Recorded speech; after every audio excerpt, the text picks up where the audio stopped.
हिंदू धर्म में समय को एक चक्र के रूप में देखा गया है जो 4 युगों में विभाजित है। सत्य युग, त्रेता युग, द्वापर युग और कली युग। प्रत्येक युग में धर्म की स्थिरता और मानवता की नैतिकता घटती जाती है। सत्य युग में धर्म 4 पैरों पर स्थिर होता है और यह पूर्ण सच्चाई और आध्यात्मिकता का युग है। त्रेता युग में धर्म 3 पैरों पर खड़ा होता है और नैतिकता में हल्की गिरावट दिखती है। द्वापर युग में धर्म 2 पैरों पर टिकता है और समाज में छल और अन्याय का प्रवेश होता है।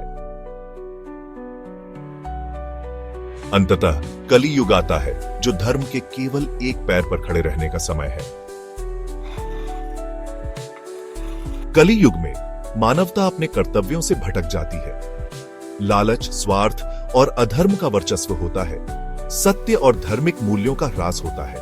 प्राकृतिक आपदाएं, युद्ध और सामाजिक विघटन कली युग की पहचान बनते हैं। भागवत पुराण और विष्णु पुराण के अनुसार जब धर्म की शेष बची हुई स्थिरता भी समाप्त होने लगती है तो पृथ्वी एक देवी के रूप में प्रकट होकर भगवान विष्णु से सहायता की याचना करती है। यह याचना कली युग के अंत और कल की अवतार के आगमन का संकेत है।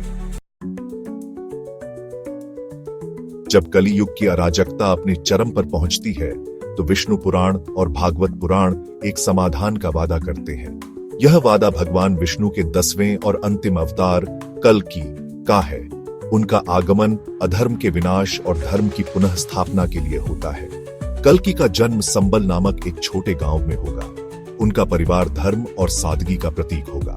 उनके पिता विष्णु यश एक पवित्र ब्राह्मण, धार्मिकता और सत्य के आदर्श होंगे। उनकी माता सुमति करुणा और धैर्य का प्रतीक होंगी। भविष्यवाणी के अनुसार कल्कि के जन्म के समय संबल में कई चमत्कार घटित होंगे। आकाशीय संरेखण जिसमें दिव्य ग्रह और तारे एक अद्वितीय स्थिति में होंगे, उनके आगमन की घोषणा करेंगे।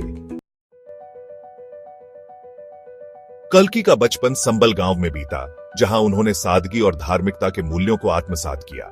बचपन से ही वह असाधारण गुणों का प्रदर्शन करते थे। उनकी बुद्धि, धैर्य और साहस ने गांव वासियों को अचंभित कर दिया।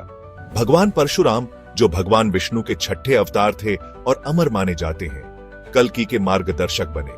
परशुराम ने उन्हें युद्ध कला, रणनीति और दिव्य अस्त्र शस्त्रों का प्रशिक्षण दिया। संबल गांव केवल एक स्थान नहीं रह गया, बल्कि यह दिव्य गतिविधियों का केंद्र बन गया।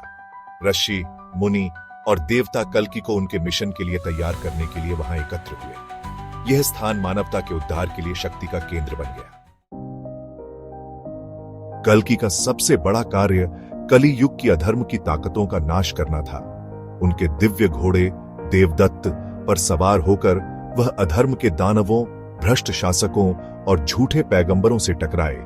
यह युद्ध केवल एक भौतिक संघर्ष नहीं था, बल्कि यह धर्म और अधर्म के बीच का प्रतीकात्मक युद्ध था।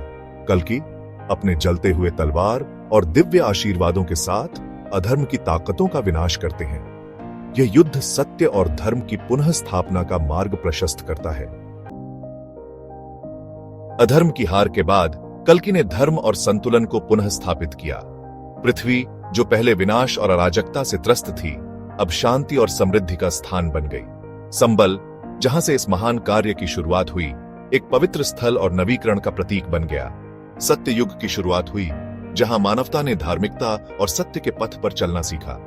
यह नई शुरुआत मानवता को ब्रह्मांड के साथ सामंजस्य में रहने की प्रेरणा देती है। धन्यवाद।